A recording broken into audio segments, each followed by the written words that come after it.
নমস্কার বন্ধুরা, আমি নিশা রাই। নিশাস রেসিপি ডায়েরিতে আপনাদের সবাইকে স্বাগত। শীতকাল মানেই পিঠে পুলির খাওয়ার দিন, তার সাথে তো রয়েছেই নবান্ন উৎসব। পাটিসাপটা কিংবা পুলি পিঠে তো আপনারা অনেকে খেয়েছেন, কিন্তু আজ আমি একেবারে ভিন্নধর্মী একটা পিঠের রেসিপি নিয়ে চলে এসেছি। অতি অল্প সময়ে আর ঘরে থাকা কয়েকটা উপকরণেই আপনারা এই পিঠের রেসিপি বাড়িতে তৈরি করে নিতে পারবেন। এই পিঠেগুলো এতটাই সুন্দর দেখতে হয়েছে যে আপনাদের সামনে এই পিঠেগুলো কেউ খেতে দিলে আপনারা শুধু তাকিয়ে থাকবেন এই পিঠেগুলোর দিকে। আর মনে মনে একটা কথাই ভাববেন যে এই পিঠেগুলো না খেয়ে যদি সাজিয়ে রাখা যেত। চলুন তবে জেনে নেওয়া যাক কিভাবে এই পিঠে তৈরি করতে হয়। সবার প্রথমে এই পিঠের পুর বানানোর জন্য আমি একটা নারকেল কুড়িয়ে নিয়েছি। মিষ্টির জন্য আমি এখানে গুড়ের ব্যবহার করেছি। আমি এখানে প্রায় 150 গ্রামের মতো গুড় নিয়েছি। গুড়ের বদলে আপনারা এখানে চিনিরও ব্যবহার করতে পারেন। এবারে আমি গুড়টাকে ভালো করে ভেঙে নেব। তারপরে নারকেলের সাথে ভালো করে মেখে নেব।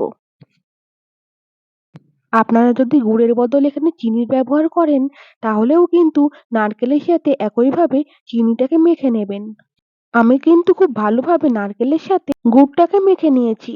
আপনারা এখানে আপনাদের পছন্দ মতো যেকোনো গুড়েরই ব্যবহার করতে পারেন।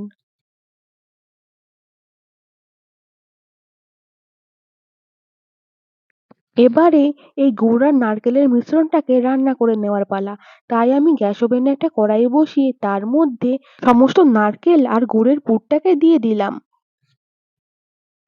গ্যাসের ফ্লেম হাইতে না রেখে লো টু মিডিয়াম ফ্লেমে রেখে অনবরত নেড়ে নেড়ে পুরটাকে তৈরি করে নিতে হবে। এবারে আমি সুন্দর একটা ফ্লেভার আনার জন্য একটা গোটা এলাচকে মাঝখান থেকে চিড়ে ব্যবহার করেছি। আপনারা এখানে এলাচ গুঁড়োরও ব্যবহার করতে পারেন। অনবরত নেড়েচেড়েই আপনাদের কিন্তু এই পুরটাকে তৈরি করে নিতে হবে। যখন দেখবেন খুব সুন্দর একটা গন্ধ বেরোচ্ছে আর এই পুরটা বেশ আঠালো টাইপের হয়ে গেছে, তখন কিন্তু গ্যাসের ফ্লেম একেবারে বন্ধ করে দেবেন। নারকেলের পুরটা কিন্তু একেবারে রেডি হয়ে গেছে। আর এই পর্যায়ে খুব সুন্দর কিন্তু একটা গন্ধ বের হচ্ছে। আপনারা দেখে বুঝতেই পারছেন কত সুন্দর একটা কালার এসেছে। আমি প্রায় পুরটাকে তৈরি করার জন্য 5 থেকে 6 মিনিটের জন্য রান্না করে নিয়েছি। এবারে আমি এই নারকেলের পুরটাকে অন্য একটা পাত্রের মধ্যে তুলে নেব। আমি নারকেলের পুরটাকে অন্য একটা পাত্রের মধ্যে তুলে নিয়েছি। এখন প্রচন্ড গরম, তাই আমি 2 মিনিটের জন্য অপেক্ষা করব। খুব বেশি ঠান্ডা করে ফেলবেন না, তাহলে কিন্তু নারকেলের পুরটা একেবারে ঝুড়ো টাইপের হয়ে যাবে। তখন কিন্তু আর বাইন্ড করা যাবে না। ফিরে আসলাম 2 মিনিট পর। এখন কিন্তু নারকেলের পুরটা প্রচন্ড গরম। এই গরম অবস্থায় আপনাদেরকে নারকেলের পুর থেকে ছোট ছোট করে বল তৈরি করে নিতে হবে। আমি একটা বল তৈরি করে নিয়েছি। আপনাদেরও ঠিক এরকম ভাবে নারকেলের পুর থেকে ছোট ছোট করে বল তৈরি করে নিতে হবে। খুব বেশি বড় কিংবা ছোট করবেন না। প্রত্যেকটা বলের সাইজ মিডিয়াম রাখার চেষ্টা করবেন।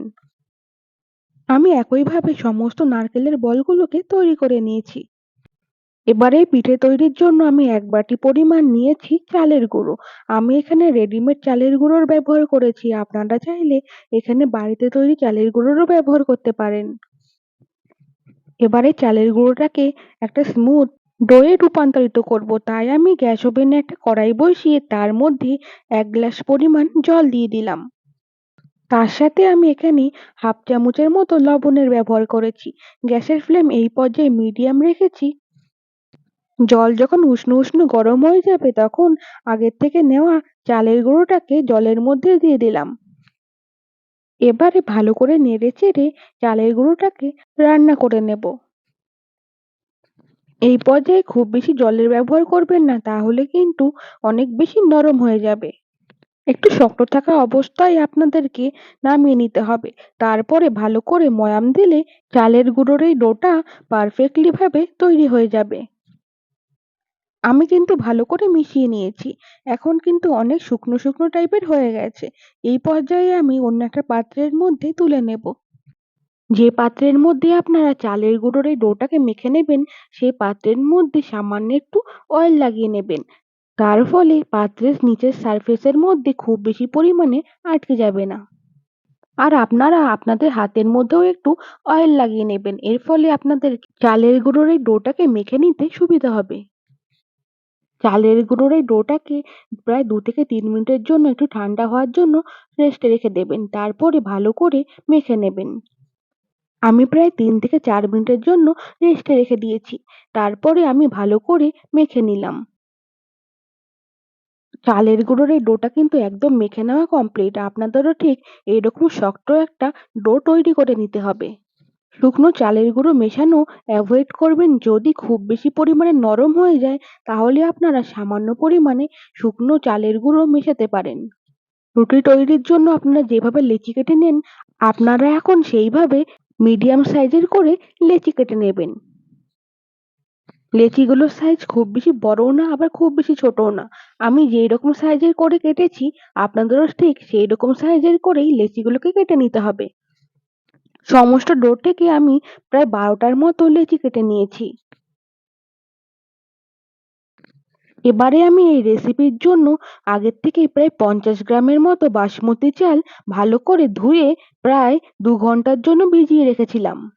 আপনারা এই রেসিপির জন্য যেই চালেরই ব্যবহার করেন না কেন, লং গ্রেইন চালের ব্যবহার করার চেষ্টা করবেন। এর ফলে পিঠেগুলো দেখতে অনেক বেশি সুন্দর হয়। এবারে আমি আগে থেকে তৈরি করে নেওয়া নারকেলের পুরটাকে চালের গুঁড়োর এই ডোয়ের মধ্যে ভালোভাবে ভরে নিয়ে পিঠেগুলোকে বাইরে থেকে খুব সুন্দরভাবে সিল করে দেব। নারকেলের এই পুরটাকে চালের গুঁড়োতে তৈরি করা পিঠের এই ডোয়ের মাঝখানে ভালো করে ফিল করে দেওয়ার পর ভালো করে ঘুরিয়ে ঘুরিয়ে চারিদিকটা মসৃণ করে নিতে হবে। আমি একটা তৈরি করে নিয়েছি। আপনাদের যাতে কোনো রকম অসুবিধা না হয় তাই আমি আরেকটা আপনাদেরকে তৈরি করে দেখাচ্ছি। প্রথমে একটা ডো নিয়ে ২ হাত দিয়ে ভালো করে একটা বাটি শেপে গড়ে নিতে হবে। তারপরে মাঝখানে আগে থেকে তৈরি করে রাখা নারকেলের বল দিয়ে চারিপাশ থেকে ভালো করে সিল করে দিয়ে এক হাত দিয়ে ভালো করে ঘুরিয়ে ঘুরিয়ে চারিদিকটা মসৃণ করে নিলেই একেবারে তৈরি হয়ে যাবে। আমি একইভাবে সমস্ত পিঠেগুলোকে তৈরি করে নেব। আমি সমস্ত ডোগুলোর মধ্যে নারকেলের পুর দিয়ে ভালোভাবে তৈরি করে নিয়েছি। এবারে আগে থেকে যে চাল ভিজিয়ে রেখেছিলাম সেই ভেজা চালের মধ্যে তৈরি করে নেওয়া পিঠাটাকে ভালোভাবে ঘুরিয়ে ঘুরিয়ে চারিপাশে চাল দিয়ে কোট করে নিতে হবে। চারিপাশটা ভালোভাবে চাল দিয়ে কোট হয়েছে কিনা তা একবার ভালো করে দেখে নেবেন। এখানে একটা টিপস, চালকে ভালোভাবে জল ঝরিয়ে নিতে হবে কিন্তু চাল ভিজে থাকবে। শুকনো হয়ে গেলে কিন্তু চালগুলো আর বলের গায়ে আটকে যাবে না। আর চালের মধ্যে অধিক পরিমাণে জল থাকলে কিন্তু বলগুলো ভিজে যাবে বেশি পরিমাণে। আমি একইভাবে চালের মধ্যে সমস্ত বলগুলোকে কোট করে নিয়েছি। এবার স্টিম করে নেওয়ার পালা। তাই আমি একটা কড়াই বসিয়ে দিয়েছি আর তার মধ্যে পর্যাপ্ত পরিমাণে জল দিয়ে দিলাম। তারপরে এই ধরনের একটা ছিদ্রযুক্ত থালা কড়াইয়ের মধ্যে বসিয়ে দিতে হবে। আর এই ছিদ্রযুক্ত থালার মধ্যে আগে থেকে একটুখানি ঘি কিংবা অয়েল ব্রাশ করে নেবেন। তার ফলে স্টিম হয়ে যাবার পরে কিন্তু আর আটকে যাওয়ার ভয় থাকবে না। আমি মিডিয়াম ফ্লেমে রেখে ঢাকা দিয়ে প্রায় ৭ থেকে ৮ মিনিটের জন্য পিঠেগুলোকে স্টিম করে নেব। এবারে অন্য একটা পাত্রের মধ্যে আমি ১/২ চামচ পরিমাণ কাস্টার্ড পাউডার নিয়ে নিলাম আর সামান্য একটু জল দিয়ে ভালো করে গুলে নিলাম। খুব বেশি পরিমাণে কাস্টার্ড পাউডারের এই মিশ্রণটাকে গুলে নেওয়ার প্রয়োজন নেই। খুব অল্প পরিমাণেই কিন্তু আপনারা এই মিশ্রণটাকে তৈরি করে নেবেন। ফিরে আসলাম প্রায় ৭ থেকে ৮ মিনিট পর। আপনারা এখন দেখতেই পাচ্ছেন পিঠেগুলো খুব ভালোভাবে তৈরি হয়ে গেছে। আর বলগুলো চারিপাশে যে চালের কোটিংটা করেছিলাম সেই চালগুলো কিন্তু ভালো করে স্টিম হয়ে খুব সুন্দরভাবে কদম ফুলের আকার নিয়ে নিয়েছে। আর গার্নিশিং এর জন্য আমি যে কাস্টার্ড পাউডারের মিশ্রণটা তৈরি করেছি সেই মিশ্রণটাকে অল্প অল্প করে প্রত্যেকটা ফুলের উপরে দিয়ে দিয়েছি। এর ফলে খুব সুন্দর দেখতে হয়েছে আর লোভনীয় লাগছে। আপনারা কিন্তু এটা স্কিপ করতে পারেন কারণ এটা সম্পূর্ণই অপশনাল। রেসিপিটা আপনাদের কেমন লাগলো অবশ্যই আমাকে কমেন্ট করে জানাবেন। আর ভালো লাগলে একটা লাইক করে দেবেন। নতুন বন্ধুরা চ্যানেলটাকে সাবস্ক্রাইব করে আমার পাশে থাকবেন। রেসিপিটা আজ এই পর্যন্ত। দেখা হচ্ছে পরবর্তী রেসিপিতে। সকলে ভালো থাকবেন, সুস্থ থাকবেন। ধন্যবাদ।